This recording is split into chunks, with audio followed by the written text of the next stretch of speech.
trillion. And now the market, oh, it went to zero. Don't get rug pulled. Don't get rug pulled. Don't get rug pulled. Don't get rug pulled. Heard that project is a trap. Don't get rug pulled. Everything they say is kept. Don't get rug pulled. Don't get rug pulled. Don't get rug pulled.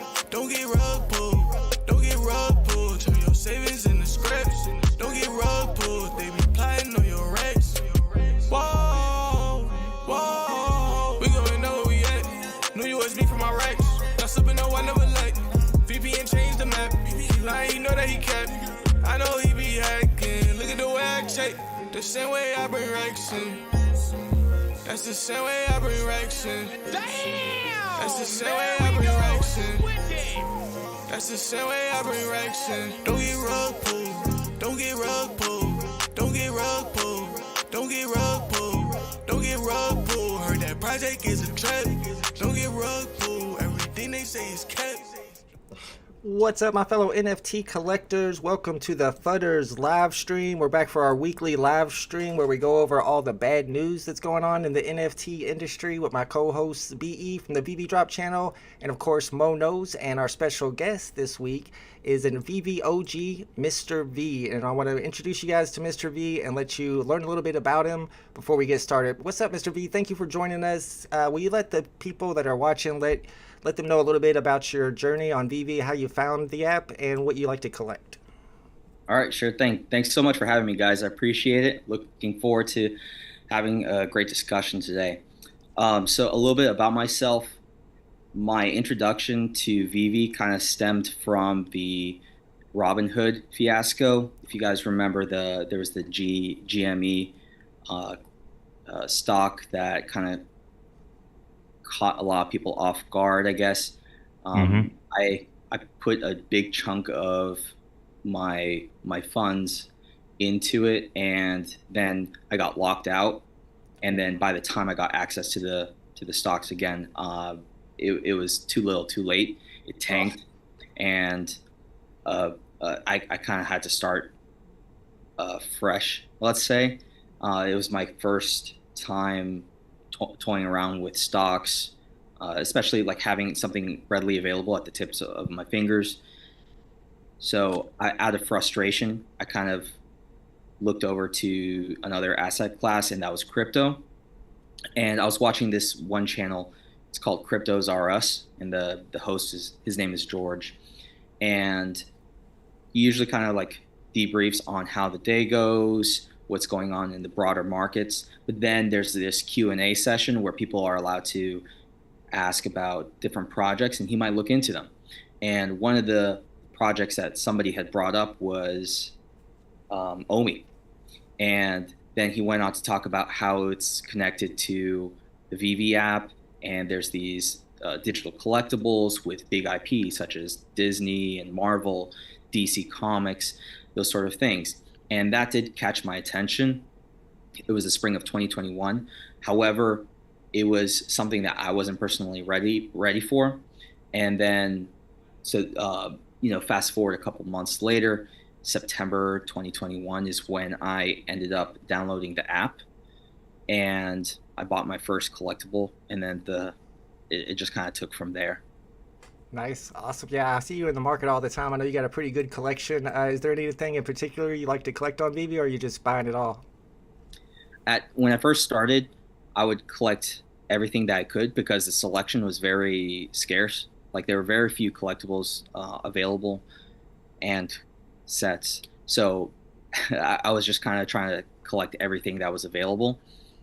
And I was going for sub 100s because I had heard from I guess on Telegram groups and on YouTube channels. Like I was watching your channel about how sub 100s would carry more weight, and that's kind of like what I was going for at first. But then I have a buddy, a really close friend of mine from college, who collects old notes, which is basically just old money, currency, U.S. currency, and he broke it down to me in a way that I saw really a parallel to the serial numbers, the mint numbers on VeVe. So there are some people who are willing to pay premiums for sequential numbers, repeating numbers, things of that nature for old notes. And he offered to show me how to do it, how to be in that kind of market. But I didn't really have much of an interest. I just had no background knowledge or affinity for old notes. But when the big IP like Disney, Marvel, DC Comics, that sort of stuff popped up, I was like, okay, this is something that I could get into because I have an affinity for Disney and Marvel. And so then I started applying those same concepts that he was using in his market with old notes to the collectibles on VeVe. Now, when I started, I used to go for like mainly sub 100s and then sequential mints. But then the sequential mint I was going for was mint number 1, 2, 3. However, I came to realize that it was just getting too expensive. I was getting priced out because at that time they were also talking about the Master Collector program and how if you have like a top 5% mint, then you'd be able to accumulate more points. And I was going for those top 5% mints, but with that sequential series. But again, like I was getting priced out, so I was like, you know what, this isn't gonna cut it. So I just kind of went in another direction. I would just go for like repeating mints and mint number 1, 2, 3, 4, because it's not a top 5% mint for most collectibles anyways, but it was more affordable. So really that's kind of how things progressed for me. It was and had I not been priced out, I would have pursued those sub 100 mints and, you know, lower sequential mints, but things kind of organically shifted. And now knowing what we know today, it kind of worked in my favor a great deal. It saved me a lot of headache. And so in terms of the collectibles that I'm currently pursuing and have focused on mainly are Disney and Marvel. And that's just because I grew up with those two IPs. I'm not a big Star Wars fan. I just never got into it. And the same thing with DC Comics, like Batman, Superman, those things. I just it wasn't part of my amongst my interests. Yeah, collect what you like. And it's awesome that you learned about how they use the numbering on the notes on money for extra value, and then you applied it to the NFTs, which makes perfect sense. That's why you see number 1, 2, 3 and number 1, 2, 4 in the market going for as much as they do. I know BE flips a lot of those serial numbers. And I see the chat. What's up, everybody in the chat? You guys are ready for some FUD? We got plenty of FUD for you guys. We're going to be talking about David used chill pills, of course. We got Mr. V here. We're going to see what Mr. V thinks about the chill pills. We got BE and Mo as well. And then we're going to talk about the Disney Metaverse layoffs, which is also, of course, related to VeVe. I saw somebody already in the chat asking about the unlimited supply for DC Comics. I have a lot to say about that myself. We might get into a little bit of politics. And at the end, we'll talk about what everybody's been kind of talking about in the community, all the wells and the stuff that's going on with the OTC deals. And then at the very, very end, before we leave you, BE in particular wanted to talk about his potion strategy. I want to talk about potion strategies as well. VeVe just tweeted the current updated supply number of the posters, so we'll get into that too. But our first topic of the day is going to be the chill pills. If you've been paying attention to David Yu's Twitter, you probably noticed that he's been putting out saying that people need to chill, I guess. He's been saying, take your chill pills. And I got a couple of different tweets up here that he replied about the chill pills already pulled up on the screen. Before we get into my opinions, let's get to my co-host. Let's see how they're feeling today, and let's see how they feel about these chill pills. My fellow FUDDERS, BE and Mo, we'll start off with you, BE. What do you think about David Yu telling us to take a chill pill? I'd like to tell him where to shove that fucking chill pill, but that's just me. Yeah, I'm not very happy about it. It's real easy as a CEO to say that. But when he, takes away an NFT from somebody, offers them a deal that probably wasn't fair, and then he says it's a fair deal, just, take a chill pill. I think that's crap. I mean, especially after the OTC where he's trading, sub 41 mints for a low price just because they're going to spend $30,000, $40,000. I just think what he did was crap. I think this chill pill thing, I need to chill out. But man, he pisses me off. That whole thing just pissed me off. I don't know. What do you think, Mo? Yeah, I mean, I think we talked about it a while back, Vault, on racing, where I was like, we hung out with Mark from HRO, and I was like, yo, I really hope he kind of, had a good conversation, learned a couple things, learned what to say, what not to say, more importantly. I don't think he did. Dude, that's really unprofessional. I'm not a huge fan of what he did. And even before that, I was pissed because that whole AMA with, what's his face? Alex. When they addressed the OTC deal, the way that they addressed that was the most disrespectful thing to anybody that invests money in VeVe. I'm no longer investing money in VeVe because of people like that. Because you got to be respectful of people's money at that point. And he just laughed it off. He was like, "Oh, I guess we got to address this." Just that shit-eating grin that he probably had on his face when he did it too. Like, "Oh, I got to go through this now. Here we go." Have some respect. People are upset about it. Take the time. Treat it seriously. And people would respect you and the company a lot more. Because, dude, the way that Alex handled that, as soon as he went into that and he segued into that, the way he did it, I knew I was done with VeVe. Done. Before I send it over to get Mr. V's opinion on this, I will put the other side of the argument, and many people on Twitter are saying that he's just trolling and that the pill has to do with the new drop that's coming. Maybe it's Dr. Mario. Mr. V, do you think it was more of a troll? It was more for fun? Maybe it's a hint to something to come? Or do you think he's, like BE and Mo says, not being very nice? I think it was just a poor choice of words. I think he had thought in advance of what kind of segue, expression, or phrase that he could use in order to either, one, address the PLE fantasy drop that was coming up, or two, this is all speculation, but with Super Mario, that Super Mario movie that's coming out on this month, maybe it might be Dr. Mario, who knows? But I don't think he put as much thought as he should have into those choice of words. It did rub me the wrong way, and I wasn't a fan of it, and I just wanted to kind of cool off a little bit before taking it the wrong way. If he does address it, or if Dr. Mario does drop, then I think that may be like a saving grace for him. Although it was a very poor choice of words, if it does drop. But I try not to overthink things, because I am hot-headed. I do get angry really quick in real life, but I do try to present myself in as much of a professional manner as I can, especially like when there are eyes on you, So I'm just reserving my thoughts and too much speculation until a little bit more time passes, maybe like a week or two, and then I'll be able to form a more firm idea, I think. Sure. That's fair. I just want to clarify something real quick, Bolt, before you jump in. Sure. I know nobody cares who's done with VeVe, who's walking away. I don't tweet about it. I don't say shit about it.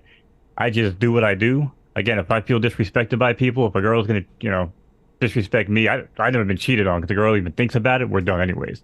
But if I were to be cheated on, you think it's going to happen again and again and again? No, that's just not how I roll, not how I'm trained.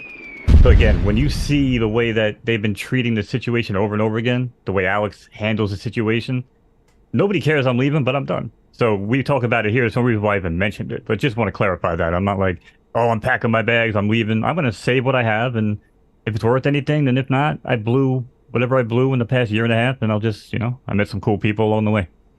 Can I say something? Absolutely. Of course. Yeah. My biggest issue, and I talked about this in my video, is why didn't he come out and actually talk directly to us? I mean, that's what really pisses me off, that he sends a letter. He could have hopped on a computer, let us ask some question. He doesn't have the balls to do that. He should have come out and said what he said in that letter directly to us. And to me, that's the biggest thing. Be a big boy, talk to the adults, and then we can go from there. So that's my thought on that. I mean, my theory is that Alex or somebody who was in charge of PR wrote the letter. It wasn't actually David Yu, but that's just my own theory. We got a couple other things related to the VeVe team. In fact, one of their developers was conversating with Hello K on a thread, and somebody asked them, they were curious as to what VeVe has done thus far to display Web3 values, and his reply was, "When did I say it did or it should?" Which is him saying, what makes you think that VeVe should have Web3 values? What do you think about that, Mo? Well, I think it's just really convenient that when, crypto and NFTs were starting to get hot, they pushed VeVe as a crypto NFT platform with the OMI coming and OUP coming and all this bullshit coming. But then as soon as NFTs are like, the thing you don't want to be talking about at all, you want to spin it now, digital collectibles. Oh, we're all collectors at heart. Right. I mean, that's my problem. Like, if you were consistent in your beliefs the whole way, I might buy it. But just it's a real convenient switch up on their part. And, that's the way I look at it. Yeah, I don't love it. I don't love that he says that. When did he say that we should be Web3 friendly or display Web3 values? I would think that was the whole point of us getting into this from crypto. The point Right. is they're not really courting crypto people anymore, which may be a good strategy. But as far as I can see, anybody who's not in crypto thinks that NFTs in general are a scam. And now you have this new project that's getting pumped right now. It's Ninjago or something silly, and nobody knows who the developers are, and it's probably a complete scam. It's just going to make NFTs look bad again, but nobody's buying the stuff that people have been working 6 to 9 to 12 months on developing that actually may have a future. I don't know. That's just the way I look at it. There's some other things going on with the team. I don't know if you guys heard about this. My man Blockchain Andy put out a video about Reese and his wallet, and they were tracking his wallet, and they were showing that he was selling some OMI, and everybody was like, he can sell OMI anytime he wants. The problem was he was selling it every day. There was an AMA, and I'll start with UBE, and then I'll send it over to Mr. V. Do you think there's a problem with him selling OMI on the days of AMAs? Or, I mean, I'm not a big crypto guy. Maybe, are you allowed to do whatever you want when it comes to your crypto? Yeah, I mean, I'd like to say that you should be able to do whatever you want. I mean, as long as there's nothing nefarious there, he doesn't have, communication, insider trading. I have no problem with that. I saw a little bit of that. But yeah, I mean, I don't have an issue unless there's an issue. Like I said, like there's some type of insider trading, inside information. Then I'd be pissed, Yeah, what about you, Mr. B? I don't know if you get into crypto, if you own OMI tokens or not. And then what did you think about reselling off, if you heard about that? I did hear about that, and then I did see that the timing was synced up with the AMAs. To each his own, but the fact that it was on those same days or close enough to them, it doesn't bode well. It doesn't. I just think that it was a poor. I mean, he's got to know that everyone's going to be able to see that, right? Right. So do you guys remember the dates? Was it like at the end of the month or middle, beginning? I saw them, and I just saw where he was matching them up with the days of the AMAs, but I don't remember exactly which days they were. I was kind of surprised that he was selling it all with OMI being so low. Is he not confident that the OMI utility program isn't going to pump that value at some point? Yeah, the only thing that I'm thinking is most people get paid at the end of the month or like on the first of the month. Right. And if the AMAs did fall along those like slots of time, that it just may be a coincidence in that respect. So that's the only hesitation that I'd have to jump to any conclusion. Yeah, that's a good point. And then also, what are his? And then this is like a personal thing. It's none of my business, but like, what are his cost of living? Like, does he live in a really expensive area? Does he have very expensive hobbies? Does his spouse, does he have a partner? If so, do they have expensive taste? I know he's not spending his money on shoes. Sorry. All right, Smart Buy says most bot accounts had few gems left, so they launched Pedestal for 1 gem, sold for more than 20. I was going to talk about the Pedestal when we get to Palm, but since we're talking about VeVe and Smart Buy brought it up, and I know he's got to go to bed soon, it's 4 a.m. over there. Let me see what you guys think about that Pedestal drop. Pedestal? I hope I'm saying that right. It was the invisible woman that was invisible. I'll start off with you, Mo. It was a 1 gem drop, and it's selling for 25 or 30 gems, so you're 25x and 30xing. But on the other hand, What is it? Is that something we want on the app? I mean, how do you feel about that drop? I mean, listen, that's probably I think the best thing they did all month. I thought it was funny. April Fools, cool, let's do it. You know, dollar. If they would have dropped it for 20, $30, I would have been like, all right, you know what? People really need to get their freaking head checked at that point. But for $1, man, people gamble on this app all day for $1. I went for it only because I had $30 invested that they stole from me last week, or I didn't get the other drop. So it's like, it's like, oh, you want to leave? Now you can't leave. You know what I'm saying? So my money's already there, so I might as well go for it, right? But yeah, I don't know. I don't really have a problem with it. I think for $1, why not? It was funny. Oh, SmartBot says pedestal was insider trading. Let me know why you think that. I'm surprised that anybody was upset about it because it was only one gem. It was 999 editions. It was so popular that it was impossible to get. Of course, the bots probably got it. BE, did you like the drop? Were you able to hit that drop, the pedestal? Yeah, no way was I able to hit it. I was excited about it. Like Mo says, $1, whatever. That's nothing. It's funny. It was cute, whatever the hell you want to call it. They're trying every now and then. They're trying and they get things right. I don't think this was necessarily bad. The bots are always going to be a problem. It's crap that they got all of these. But you know what? $1 NFT, that's fun. I'll do that all day long. Yeah, I think everybody doesn't mind. I'm surprised people are even upset about it. Mr. V, I know you're a Marvel collector. Is that an NFT you're going to buy and have in your vault? No, I'm not gonna touch it. Like even if it was like, I'll be honest, I forgot about it, Already? because it was just like on the bottom of my list of priorities. That day I was busy. Sure. I missed the drop anyways, but I won't be touching it. I just, it doesn't click with me. I mean, I don't know. I don't hate it. If it was like 2 or 3 gems, maybe even 5 gems, and I'm setting up all my characters, and I got Spider-Man, and I got Superman, and they all got their own pedestals, and I can just put an Invisible Woman pedestal, and we can all pretend that she's there, but invisible. I kind of see the humor, and I don't know. It's not horrible. Oh, wait a second. Mr. V, you might have just solved my whole problem, man. What's up? That's why I wanted it so much. I've always felt invisible my whole life. I could relate to the drop. Man, that's a revelation. All right, This is why we have guests on chat. We have good people like him. You know what I'm saying? I just figured it all out. That's what we got. Now I'm Mr. B depressed, here. though. I gotta go. Absolutely. All right, guys, we got another topic to talk about that is also related to VeVe somewhat. It's about the recent news that Disney has announced that they're closing down their team of Metaverse workers. It was called the Storytelling.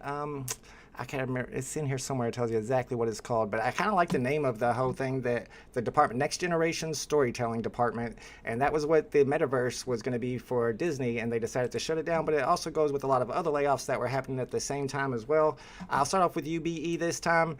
How do you feel about the Disney Metaverse layoffs? Do you think it's bullish or bearish for VeVe? I know a lot of people think it's bad for VeVe. I think it could be good. I think the thing that surprises the heck out of me is that Disney can't afford 50 people. I mean, we're talking 50 people with $1 billion company. It makes no sense. It's not seen far into the future. They're going to get rid of that. Yeah, I mean, I talked to another guy who's doing a pretty big project, and he's like, I'm glad Disney's out. It's going to be good for me. And he's a big player. So I think, it could be good for VeVe. It's definitely stupid for Disney, to fire 50 people who, they could, make a difference for Disney in the future, maybe in a year, 2 years, whenever. So, yeah, I'll say I think it will be good for VeVe. I know a lot of people don't agree with me, but yeah, I think it might be. I think it could be. All right, before I send it over to Mo, my only addition to that would be that I think all these big companies are switching from Metaverse, Web3 technology to AI technology. They're taking the money out of Metaverse technology and putting it into AI development, or at least that's my theory anyway. Mo, what do you think about the Disney Metaverse closings, or actually not closings, but layoffs? Oh, you might have Yep, muted. I got muted. Yep, I'm back. Sorry about that. Okay. Yeah, I mean, there's a couple ways to look at it, right? It's probably good for VeVe. We talked about it a while back. I always thought it was ridiculous that they had, like, Disney and everything doing their Web3 project, and then what are they going to do with VeVe? I always thought it was going to be like a button on the website that you click, link your VeVe wallet, and you can, use your collectibles or whatever on the Web3 platform that they built. But I wonder if Bob Iger just came in, he loves, the whole space, but I wonder if he just came in and was like, you guys are just too far along and haven't done shit, so just shut it down. If he came in and was like, you know what, shut it down, man, and he was all about VeVe going forward, then you know what, it could be a good thing. I think VeVe is still going to be an uphill battle because of their shitty management, but outside of that, I think I think the Metaverse layoffs might be good for VeVe, but sucks for the people though. I don't like to see it. I think if VeVe's never going interoperable, then there probably is a good sign for VeVe. And you did mention Bob Shepik. I got him pulled up here, and you can see some of the quotes he's made about NFTs and the metaverse in the past. People think he's very bullish on it. Mr. V, I know you're a Disney fan. Do you think this is a bullish sign for VeVe in the future, or do you think it's a bad thing that that Disney is laying off their metaverse employees? I think it's one of the most bullish things to date, to be honest. Just because of Iger, who's the CEO of Disney, his track record. If you look at it before he left the first time, in I don't want to give dates, but like he was CEO before, and during his time as CEO, he made some of the biggest acquisitions Disney has ever seen. He acquired Star Wars, he acquired Marvel, he acquired like one or two other massive IPs and brought them under Disney's umbrella. Now, who's to say that he won't be doing the exact same thing with other companies related to metaverses? You know, if he was able to successfully acquire some of the biggest IPs the first time around, and he just became the CEO again more recently, and his time there is going to finish up around 2025. And he has a very short window to be able to make the biggest impact. And maybe this is from my lens, from my perspective, I think he's going to be using his time as efficiently as possible before and making yet another massive mark to stamp his legacy as the CEO of Disney. And I wouldn't put it past him to acquire a massive company that already has a functioning or close to functioning metaverse. So you're saying it's possible that he could buy VeVe. How do you think that would look? How would that change the VeVe app if Bob Iger decided Disney wanted to buy VeVe? Well, I wouldn't necessarily say that he's trying to buy VeVe. I would probably say he might be looking to buy another company, like a lesser known company that already has a metaverse in development, and then maybe using that for their own project on the side, like their own Disneyverse or what have you. But if they did want to, I haven't put much thought, to be honest, like into Disney actually buying VeVe, just because it just really hasn't crossed my mind. But like, well, I don't think the VeVe acquisition makes sense, like you said, especially if they're seeing what they see from afar. They can kind of just sit back and let the chips fall as they might. But let me ask you this, Mr. V, because you bring up a good point too, and I argue against this all the time, against people, Vault and other people too. Outside of Pokemon, because apparently Niantic's hired a team for Web3. Outside of Pokemon, what saves VeVe? Because honestly, all the biggest companies and franchises in the world are here as far as I'm concerned. So who actually would they acquire that would actually make a dent or a difference rather in the future of VeVe? So you're just to make sure I have it right. You're asking what other IP could VeVe? Yeah, what IP, what company would they acquire? Yeah, basically, what would save VeVe at this point? Sesame Street didn't do it. Yeah. Ooh, that's a tough one, but I'll say this much.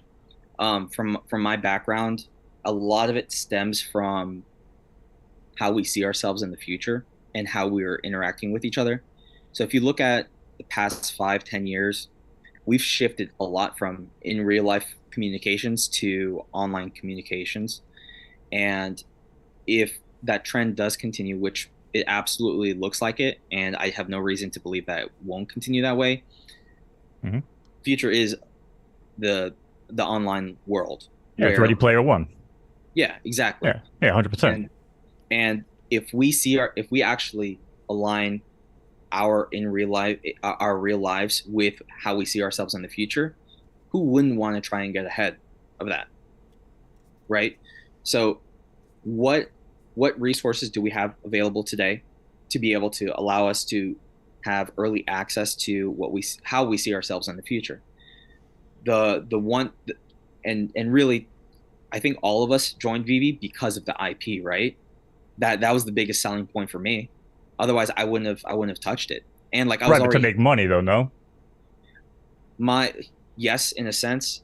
Like I mean, for maybe me, not like an overnight flip of thousands of dollars, right? I'm not talking like that kind of money. Even if you're like, I think a lot of us are the same. I like to, flip a little bit, save a little bit. You know what I'm saying? When I get some profits, I put it back in, I invest it, for long term, right? So that's kind of what I'm getting at. Like, yeah, if you're in it to make money, what's going to come that's going to make money? And I'm not trying to, I'm not trying to debate you here. I'm just curious because when you mention it, I tie this conversation all the time. But, Yu-Gi-Oh, Dragon Ball Z, all right, cool, that's great. Is anybody going to collect it, though? Well, let me I read mean, some of the ones in that's... the chat. We got some good answers in the chat. I think WWE would be huge. They do have a They're few on Candy. Everything you guys mentioned is already Fart coins is on signed other candies? places, That barely was doing something. anything on marketplaces, though. You might be Like, right. that's Me the and BE problem. both said sports. We talked about sports before. I think that would be awesome. PlayStation. I don't know about PlayStation, but gaming in general. That I feel like Gaming would save it. That's what it if gaming is. came to VeVe, that would be massive. I'll agree with that. But that's a whole different slice of pie, and I don't think gaming is ready for NFTs, man. That's all to Dr. Disrespect and whatever his game does in a couple months. And I don't think VV's developers are ready to create a good enough game that it would attract new users. So I don't know. What do you think, Mr. V? Is there any others that you could think of that would boost the users, a new license, or even a new trajectory? I saw Arcade said fine art and music as well. I agree with that. Yeah, that'd be some cool stuff. Like, yeah, to be honest, I'm so focused on what is available that I haven't really put much time into the promise or the idea of having something else get onboarded too soon. So I don't think it'd be fair for me to kind of like wing a response, Sure. Yeah. That's fair. But as for when it comes to the music trajectory, we know that Ron English is actually working on a jukebox that they are going to drop as an NFT on VeVe, and then we're going to have accessories like records, or I don't know exactly what type of musical accessories that you'll be able to play on the jukebox. They've already teased that a little bit from a Ron English interview over on Blake and Chad's Collect and Connect. Before we move on to Palm, though, since we do have a Disney fan on the stream, I want to get all three of your guys' opinions on this. When it comes to Disney Golden Moments. Disney Golden Moments is a huge topic, and that's always been a huge topic. But now, as we look forward, we can see that they have really, really high edition sizes to the stuff that's getting dropped now. And now we have Platinum Moments as well. There are those first appearances. Do you think, Mr. V, that Disney Golden Moments are going to be valuable in the future? When's a good time to start buying them if people should? So my approach to VeVe and collecting on there has always been, since like pretty much day one, from focusing on the special mints, just because those are going to be scooped up by the big collectors. And much like my friend who was dealing with special notes, the clientele that he's worked with, they've included NFL coaches, multimillionaires all over the world. He's actually flown out to them to be able to hand deliver these sort of things. It's all about bragging rights. It's all about who's got the one of ones, the special collectibles. And on VeVe, because they're all identical, the thing that's going to separate you from the rest is the special mints. So the edition sizes for the golden moments, they're way too high. They're way too high, and I've intentionally avoided collecting more than one of each, just because I wanted to make sure I got one of each FA or FE in my collection with a good mint, so that I can separate myself and my collection from the rest of the pack. It's the people, like, if the day that I decide to sell my collection, I know that those people are going to want something that's going to separate that's distinguishable from the rest. Random mints, they're not going to quite fly, in my opinion, especially because the edition sizes are so large. But again, between the golden moments and the platinum moments, if there's an FA or FE, you could always look to the popularity of the characters, and if you go online, there's all these crazy lists of like top 10 characters, top 50 characters, top 100 characters of Disney, and choose what you like and get a special mint of it. That's how I've approached it, and that's what I believe in and put into practice. And if you take a look at my collection online, I think it does speak to that. Yeah, I was looking through your Twitter feed, and I could tell that's the kind of stuff that you like. Before we get to BE and Mo, because I want to see what you guys think about golden moments too, and I'll give my opinion as well on my favorite ones. I wanted to ask you, Mr. V, how you get your special serial numbers. Do you go into the market days after a drop and then just sort from lowest and then look for the one you want? Are you a sniper, or are you buying them off the auctions? A little bit of everything. A lot of it takes patience and self-control, and some gems in the account, right? My lifestyle is very modest, even though my collection may give the impression of something else. On drop days, I'll be looking to snipe whatever I'm looking for. If I can't find it and I notice that somebody else does, I'll try and communicate with them. However, I do have to keep in mind that there are other special mint collectors out there who have what feels like an unlimited bankroll. So it's a matter of who gets to it first. How strong is your network? And then sometimes I might get lucky. Maybe something pops up something pops up for auction like months or like a year later, and I have had that happen. But for the most part, it's usually within the first week, that I either get it on the market when it hits the market on the secondary market, because somebody doesn't realize that people might pay a premium for it, or I might have to communicate with another sniper and work out a deal. Yeah, it makes sense that those would be competitive, because like all the whales I know are always collecting the special serial numbers. BE, speaking of sniping the special serial numbers, I know you've probably seen Mr. V. You probably sold a couple good serial numbers to him. What do you think about the golden moments? Are there particular ones that you think are good buys right now? Are you avoiding all of them, or are you buying all of them? Oof. I mean, right now I'm avoiding them. I'm just not sure where things are going. But I like to look back a couple of years ago, the fundamentals. I mean, those. I think you're rugging, BE. Oh. Oh, you might. I think you're rugging a little bit. We lost you. Well, I mean, yeah, you're frozen a little bit. 2 million people on the network. Oh, can you hear me? Hello? Yep, you're back. All right, hold on. I'm gonna try something. No reception in the closet. I'm back. Yeah, you're back. You're back. Shelby Cooper told you she put you in the closet, so I can tell. Yeah. You see that's affecting your Closet. We have one room in a closet. No. I don't know what you heard, but basically what I said is the fundamental. If we believe the fundamentals from a year or 2 years ago, how have those changed? People are scared now because the market's down. But 4,000 was not a lot when you had a couple million users. If we have 10 million users, that's going to be even less. So I do think we're a little short-sighted, although I'd be very careful what you do right now. I'd be very careful what you do. But I do think eventually these numbers are not going to be very much, I would be focusing. I mean, I'm waiting for the R2D2 to come down a little bit more. Some of those, if they hit under 200, I might start picking them up. Nice. What do you think, Mo? Damn you, BE.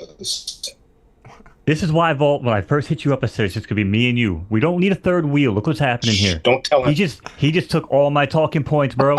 Sorry. Jesus, man. No, seriously. No, seriously, though, listen. If this is going to work out the way it's supposed to work out and the way the world is going, and trust me, I see it too. I kind of believe it. I don't want to, but I do. If it really does go that direction, 4,000 mints for Walt and Mickey is going to be nothing for the amount of people going after that stuff. That's it. But short term, yeah, I mean, I'd probably save your money. I mean, there's not too many listed on the market, and despite the high edition size, those numbers don't go up on the ones that I'm always looking at, which are particularly Elsa and Homer and Bart, the ones I think some people sleep on a little bit, and I'm thinking about picking them up once they hit around 100 gems when it comes to Elsa, maybe even 75 when it comes to Bart, if it gets that low. But let's move on to our next topic today, guys. We got to talk about DC Palm and their latest drop. It was a Mad Magazine drop, and they dropped it with an unlimited supply. They gave us 24 hours to mint, and the they could mint. You could mint as many as you want. Mr. V, do you collect on DC Palm at all? I've gone just for a few of the comics, and mainly it was the Superman one. Superman #1, I think, and then the first Batman. The first appearance of Robin, and then the Green Lantern, and it was. I was more interested in how the how the drop system worked. Yeah, the queues. The queue system, yeah. Oh my gosh, that talk about testing my patience. Like that, I'm not a fan of, and like if VeVe adopts that, I'm not crazy about it. But back to your point, to your question, I'm not really big on it. I was just kind of testing my luck to see how it worked, if I could get one of those comics, and after toying around with it, I stopped. So I've only tried it like 3 times. Some people love the queues, some people hate the queues. I personally, I don't like the queue system, but I love the queues on DC Palm because I can get a drop every time because I know how to manipulate the queues. So, I mean, I don't hate it. But what I do hate, well, I wouldn't say hate, that's a strong word. What I don't like is unlimited drops. And I know some people are like, oh, this is so awesome. I love Mad Magazine. I love the fact that they did it this way. And my response is, what if they drop Action Comics #1 unlimited? Are you going to love that too? Mo, do you like the idea of the unlimited drops on DC Palm? Listen, I think I told you this the other day too. If they drop Action Comic #1 with unlimited mints, I'll give you my entire collection because it's not fucking happening. All right, it's not happening. I don't. If they do Mad Comic and they get whatever one-time deal once a year, fine. You know what I'm saying? Do an unlimited mint. If they gauge an interest to kind of see how many people are really going for drops, right? It's a good metric. All right, cool, I get it. But yeah, Action Comics #1 will not be unlimited mint. Probably be 3K. They know what they're doing over there. Unlike we're so conditioned to VeVe getting screwed at every freaking turn. You see companies like Palm, you got HRO. These guys do things the right way, and it's fun. I like it. Even Chico Roco's more enjoyable than VeVe. Jesus. Maybe I'm the only one fudding this Mad Magazine drop, but I personally think it was a big old money grab. Like, they wanted to mint as many as possible, and they sacrificed the value of it on the secondary market. Now, I will say in their defense that not that many of them ended up getting minted overall. The Legendary is only 334, and the price last time I checked was like 170 on those. But again, what if they minted 20,000 of them? It's unlimited. I don't know. What do you think, BE? Do you like the unlimited drops on DC Palm? What do you think about VeVe doing unlimited comic drops? Well, I would have been happy yesterday if I got a Legendary. I'd say I love these unlimited drops. So I got 3, nice. And I got 2 commons and an uncommon, so I'm pretty mad, pretty pissed off. Yeah, it's not a good idea. Rarity is really important, I think, for these things. If it's something really big and it's unlimited, you're going to have to, you're going to sell a ton and then they're worthless. So it's not smart. It would not be smart for VeVe to do it. It's not smart for any project to just have unlimited, unless it's a promotion. They're just starting, DC Palm did that when they first started. I thought that was smart. They gave away free NFTs. It was unlimited if you got within a certain time. For promotion, for something new, I think that's a good idea. But to move forward, and sell people unlimited amounts, it's going to hurt the market. It's no good for us. Well, it's basically like drug dealing 101. Give them the first bag for free, they'll come back for more. Right. That's how they did the bat cows, and that's what scared me away from minting a bat cow, which I regretted. So maybe it wasn't a horrible idea, but they planned on minting like 200,000, and they minted like 3,000 or 6,000. Mr. V, I know you're a Marvel fan and a Marvel comic collector. What do you think about the idea of VeVe doing Marvel comic drops with no unlimited supply and like 24 hours to mint? Do you like that idea, or you don't like it? I'm not a fan. I know that there's this guy on Twitter. I'm not going to name drop, out of respect for that person, but they did point out that as we mint collectibles or comics, those gems go directly to VeVe, and then those gems get burned, right? I'd much rather have fewer people mint and then buy on the secondary, because at the very least, the majority of those gems would stay in circulation and help with the ecosystem. So I'm just being a lot more mindful of that. But just on principle, I am not a fan of unlimited anything. Yeah, especially when it comes to NFTs and collectibles. Collectibles is all about scarcity. But I do like the fact that not too many of these ended up getting made on these Mad magazines. Before we move on to the next topic, though, I wanted to ask you about tomorrow's drop, Mr. V, and I'll ask all you guys. But what do you think about the idea of them going to 10,000 editions on this and raising the price to 20 gems? I know it's like maybe not a grail, but a key comic. Are you upset with that? Do you think it's a money grab, or do you think that's what they should be doing on important comics like this that they know are going to sell out? It doesn't bother me one bit, like if it's a big comic, I'd be willing to pay the price of like an actual collectible, to be honest, like 40 or 50 gems. I am a big fan of Iron Man, so I'm going to go for it on drop and on the secondary. The 10,000 editions, I think it's a great step in the right. It's a step in the right direction relative to like 60,000 and 50,000, 30,000, 10,000 relative to those other ones. It's a step in the right direction, but I think we have ways to go still. Yeah, you're not wrong. 10,000 isn't like a huge edition size if you think about how many 30,000 edition comics are on the app, and plus MC1 is 60,000 editions. And Arcade brings up a good point about Palm says in the real world, that's how comics are sold. You can order as many as you want from your store for that a certain amount of time. So I guess that's a good point, that it does reflect the physical world, the real world. Mo, I'll start with you on the Iron Man drop. I guess everybody's okay with them being 20 gems. I thought it was a money grab at first, but I mean, we need VeVe to have enough money to pay their developers, and we want them to, have enough money to survive. So are you cool with them raising the price to 20 gems on these, Mo? Well, we heard Mr. V's take on it, and I do respect it. But man, you could just roll me up in a little ball and punt me as far as you can. And that's how far away we are on this one, brother. Yeah, Vault, you need to stop asking if it's a cash grab and just saying it's a cash grab, because we all know it's a cash grab. It's the fact that they just can't let the community dictate what the comic is worth. Let us have some fun. Let us gamble for our $6.99. I don't know, man. I think it's dumb. I'm still gonna buy it because again, I have $30 in my account that I have to spend because now you can't leave. What are you talking about? Now you can't leave. They locked me in. Now you can't leave. Where am I gonna go? What am I gonna do? Am I cash out? No, I gotta have 1,000 gems to cash out. Good point. And can I cash out anymore? I think it's turned off, right? I guess you're going nowhere then. Mo is stuck. BE, what do you think about the idea of changing that price to 20 gems and making it 10,000 editions for this key comic? Well, first I want to say, Dave, you, all the bad stuff I said about you, I take it back. Please give me a secret rare tomorrow. That's my first thing. But yeah, I have no issue with the 20 gems. I think it makes it easier for people to get comics who really want them, who have the gems. Yeah, I think I like I've always said, it's anything you sell is a money grab. If a company sells you a pack of gum, that's a money grab. I have no problem with the $20 price. I think, like Mr. V said, I think the 10,000 editions is in the right direction. Because it allows us a chance to get one. I don't know if I'm going to get one. I hope I do, but it gives you an actual chance. If they only had 1,000, we'd not have a chance at all. So I'm okay with the 20 and the 10,000. I think that's okay. I'm totally okay with it. And David, I love you. I need your email address, B, so I can send you my background because you're on the freaking moon right now, brother. And you also look like you're ready to do my taxes. So I got some paperwork for you. You got somebody in the chat saying BE works for VeVe. This is supposed to be the FUDDERS stream, but I'm with you on that one, BE. I don't have a problem with them. I did it first, but then you think about it, we need them to have enough money to do their thing and to hire some more developers. So if you know they're going to sell out, then do what you got to do. Smartbuy says, why does everyone forget about Secret Rare Gate? I mean, I don't do Secret Rare Gate anymore because last time I tried it, and that's where you back out of the drop page on this comic drop 10 seconds before the drop begins. I tried it on the Miles Morales first appearance, one of these big comics, and it froze up my app and I didn't get the comic, so I don't do it anymore. But I mean, if you feel you want to do it, feel free to.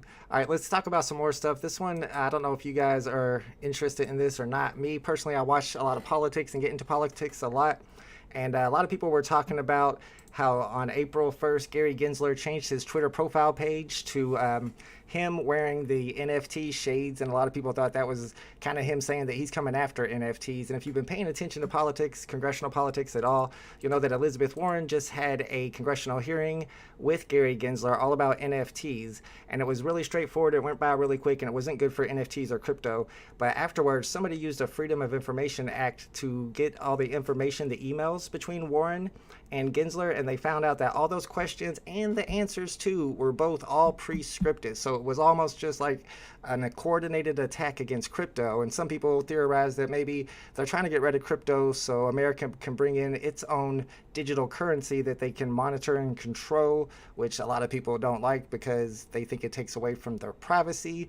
Mr. V, I know you're a teacher and a VeVe collector. I don't know how much you follow politics or know about this, but what do you think about the idea of regulation on cryptocurrency and NFTs from the U.S. government? I mean, they're going to do what they're going to do. You know, it's just a matter of how far ahead, how much we can get ahead of what they're going to do. It's a chess game for us at the end of the day. I'm, you know, like I'd much rather be able to use some cash, you know, like, you know, for simple things, but, and like, I know that they want to be able to tax us every step of the way. So I don't want to get, just personally, like I'd rather not get into politics, but like I do see where it's going. I do follow very closely some very, what I believe to be reputable sources for my crypto news and macro news and how it relates to crypto, like with the Coin Bureau. That's like my go-to. And I'm not ready. I'm not ready for what's to come, but you know, I'm not uninformed, let's say. That's good to hear. I was actually really disappointed because I was a huge Elizabeth Warren fan. I campaigned for her during the last election cycle when she was primarying. I had a big account on Twitter that was involved in politics. Michael Bloomberg actually contacted me to campaign for him, and I said no thanks because I'm campaigning for Elizabeth Warren. And now I kind of flip-flopped on her because I didn't like this at all. And I think that they should be going towards cryptocurrency because if you had taxes paid in Bitcoin through Bitcoin, then people could follow where all of their tax dollars were spent. None of it would disappear, and I feel like people would be more confident in paying their taxes. Mo, I know you get a little bit of into politics a little bit. What do you think about the government going after crypto? You know, just like Mr. V, I'm gonna tread lightly. I think I kind of understand what he's getting at, and I probably agree. Some things that I do kind of talk about that I don't really care what people think, it's just what I think might happen, is that, you know, we're playing a long extended game of fuck around and find out. And we've been fucking around, and now we're about to find out. Like, we're not going to sit back and make money and make all these moves without the government getting their hand, you know, in the cookie jar, right? So, you know, you squeeze out Bitcoin, you squeeze out ETH, you squeeze out all crypto, then you bring in, you know, digital government regulated dollar, they put an expiration date on it. Now we're backs against the wall where they can control inflation, right? And there's so many different avenues that could happen.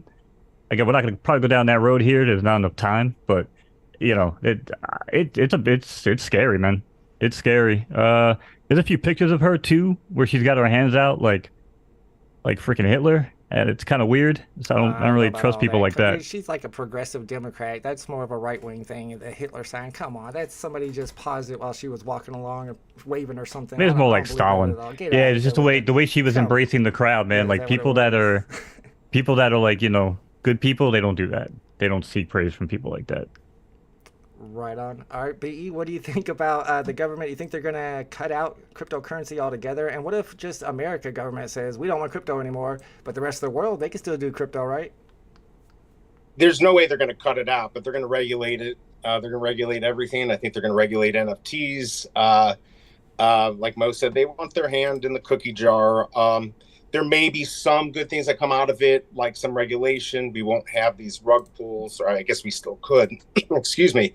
But yeah, they're going to come after all of this. They want their taxes. And honestly, I don't really have an issue with it as long as it's even-handed. I'm more interested in what's going to happen with NFTs or actually when it's going to happen. But something's going to happen. As far as them doing their own money, NFTs, oof, I don't know. I don't know if I think that's going to happen. I mean, I guess it could. Why not? We got everything all, you know, paying digitally for everything on a credit card or whatever. But it's going to be interesting to see what happens.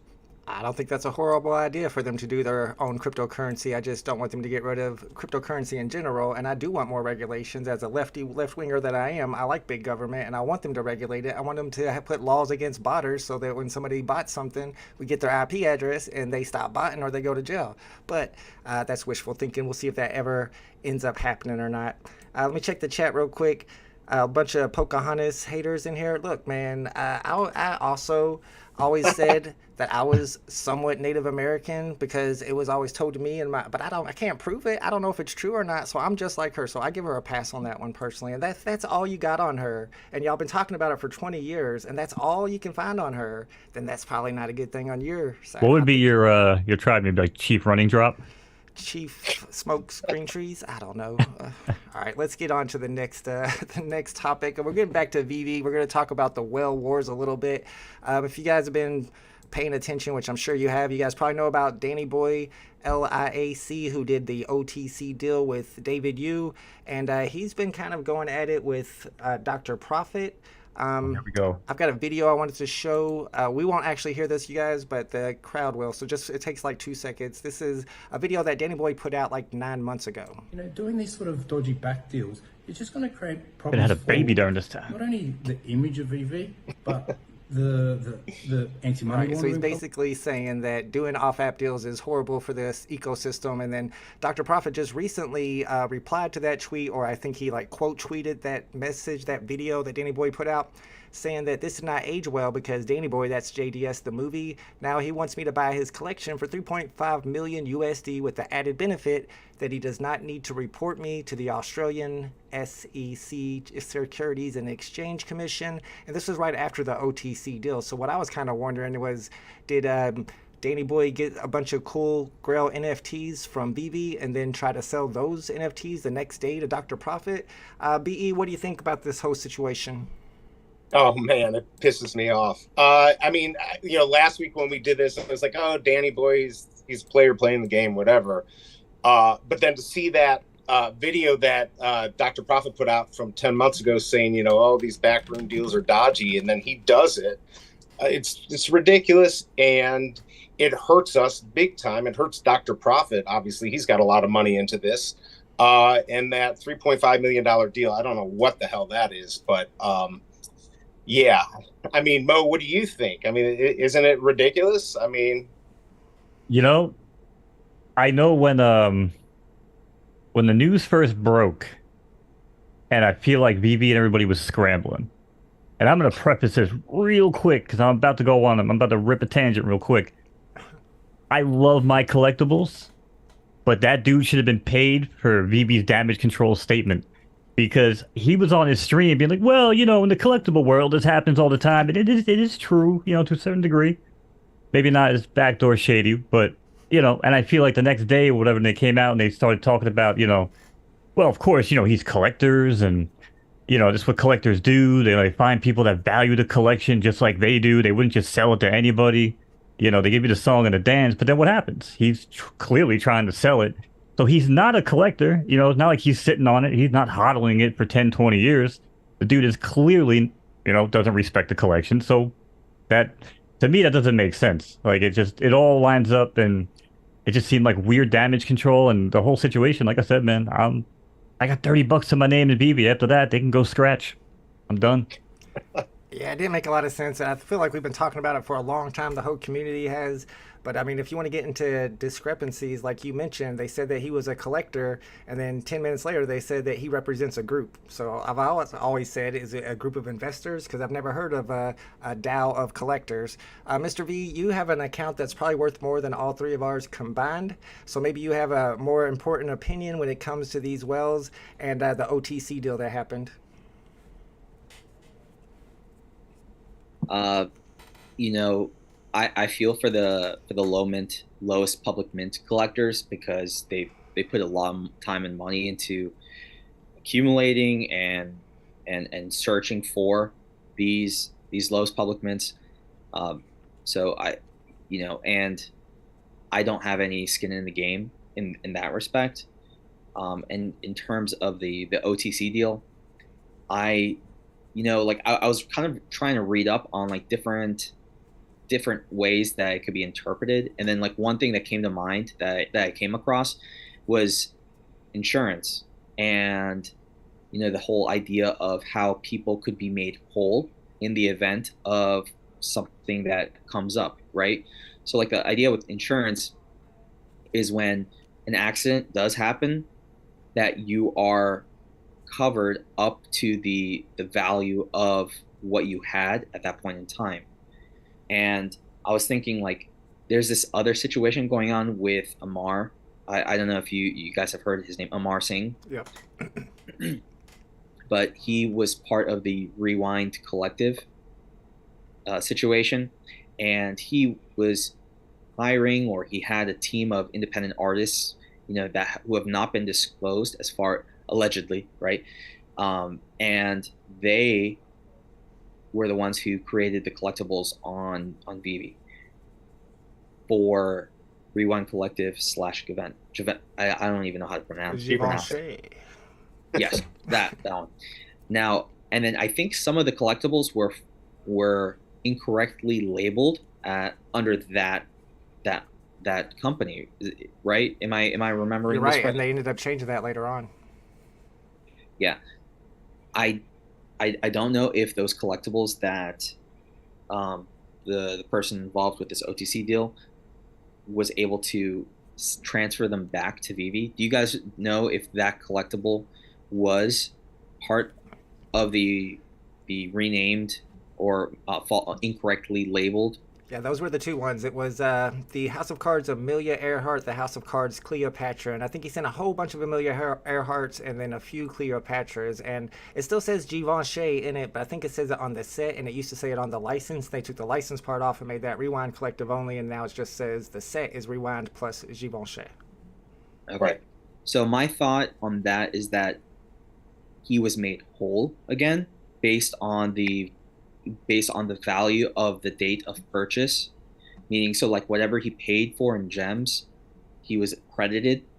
This is all in my mind. I'm just trying to frame things as like just thinking of like all the different possibilities. I think maybe he was just made whole based on the date of those purchases, and had those credits towards whatever massive purchase he made. So those are the only, as far as my own speculation and my own way of thinking about things, that's the only thought I've had on the matter, aside from really feeling for those lowest public mint collectors.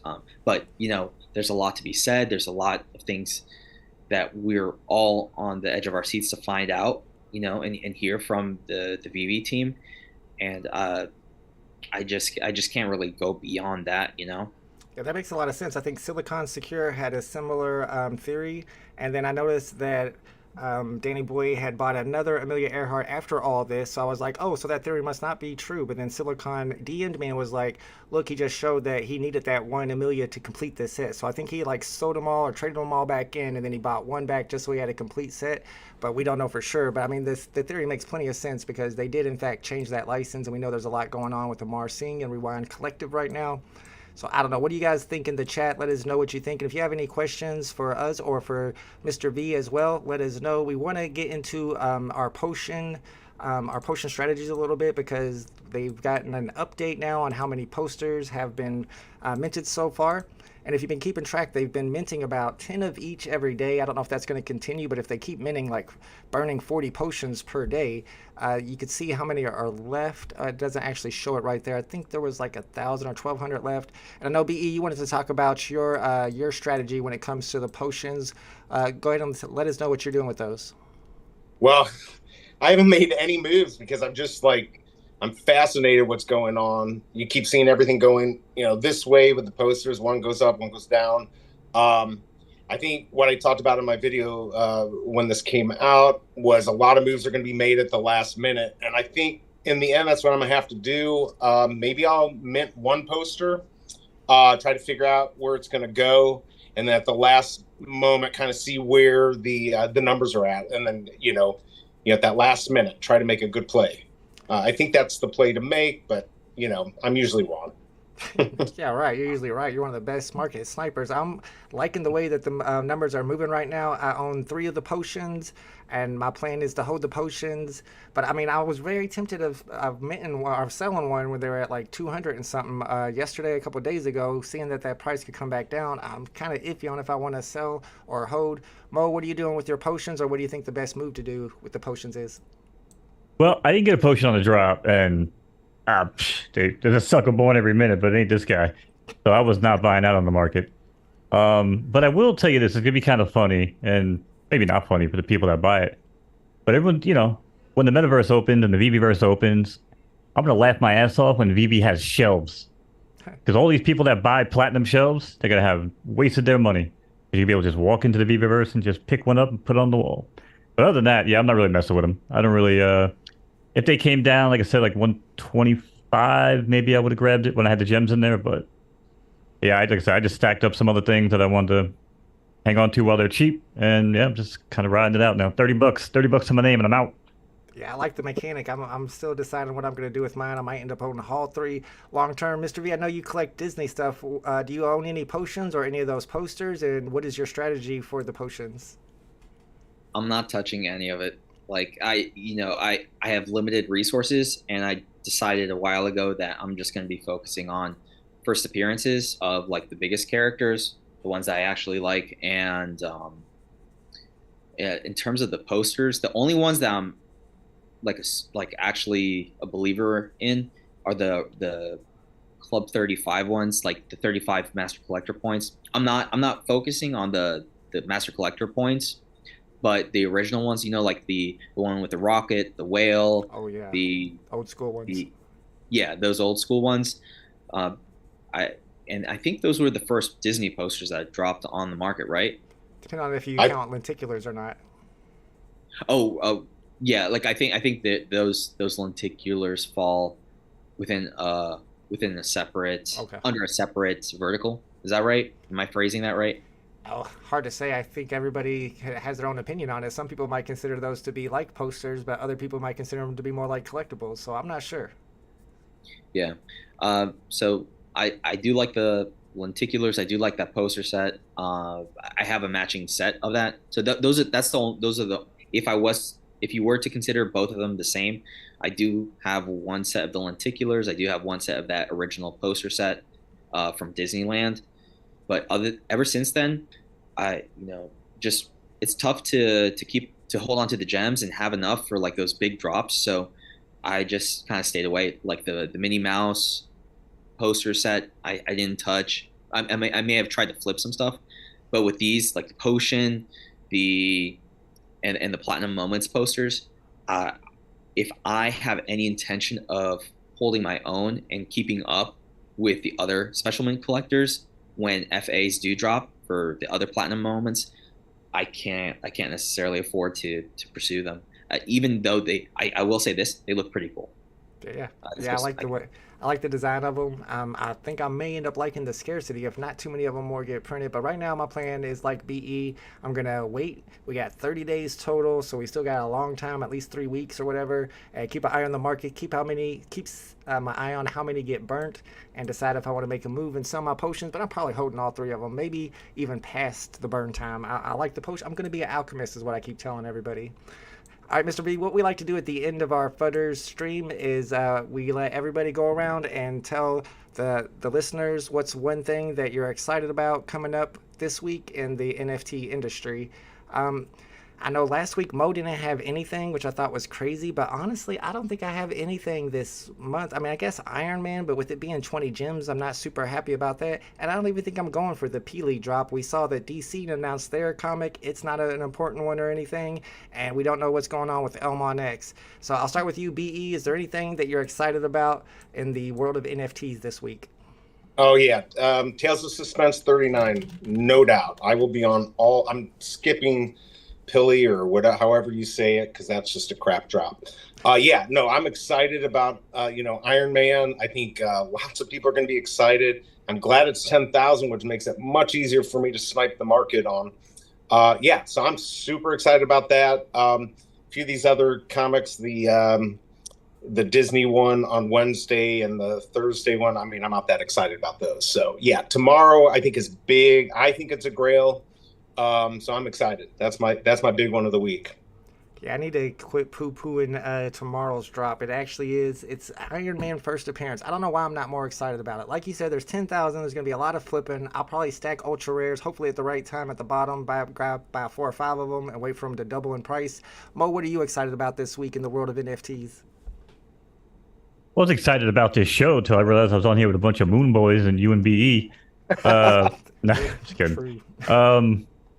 Honestly, man, just moving forward here, I'm just really just excited for photo finish, dude. They got the Kentucky Derby coming up, NBC coverage, partnered up. Another big announcement. Apparently, it's bigger than that, which it could be. There's not many things bigger than that in the horse racing world, so I'm not gonna say what I think it could be.